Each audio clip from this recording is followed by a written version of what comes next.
Pasveikink tekančią saulę, pasveikink dangų ir žemę, pasveikink ugnį, savyje, manyje, visuose, visą persmelkiančią kūrėjo ugnį, nenugalimą dieviškumo švytėjimą, kuris turi tiek vardų žmonijos sąmonėj. Pradžiapačio šviesą, tvėrėjo meilę, kūrėjo ugnį, kurios tiek daug visur ir visada, kad nepastebim, maudydamiesi jos spinduliuose, kosminės meilės vandenyne, dieviškos kūrybos fontanuose, kosminės sąmonės šviesoje, Brahmos alsavime, Šivo šokyje, Atmano šviesoje, akinančioje tiek, jog užsimerkiam, kad ją pamirštume, o paskui atrastume iš naujo.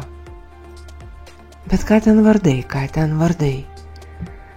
Tiesiog pajus tą ugnį, tą tveriančią ugnį, tą neatšaukiamą spinduliavimą iš begalinio šaltinio į miriadus pasaulių. Tu vienas iš jų.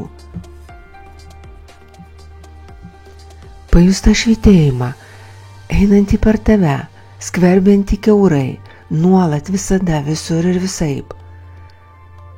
Stok apsinuoginęs prieš šią dievišką ugnį, būk orus, pagerbk ją, savyje, manyje, visuose ir visur. Pripažink ją, nes ji vis tiek yra, neskirk savęs nuo jos, nes tai tiesiog vis tiek neįmanoma. Bet žaidžiam kartais ir tokius žaidimus. Žmogus mėgsta žaisti, mes žaidžiančios būtybės. Taigi stokis priešais tą ugnį, tą švytėjimą, nusimetęs visus tos prasimanimus, atidėliojimus, visus tos pasiteisinimus.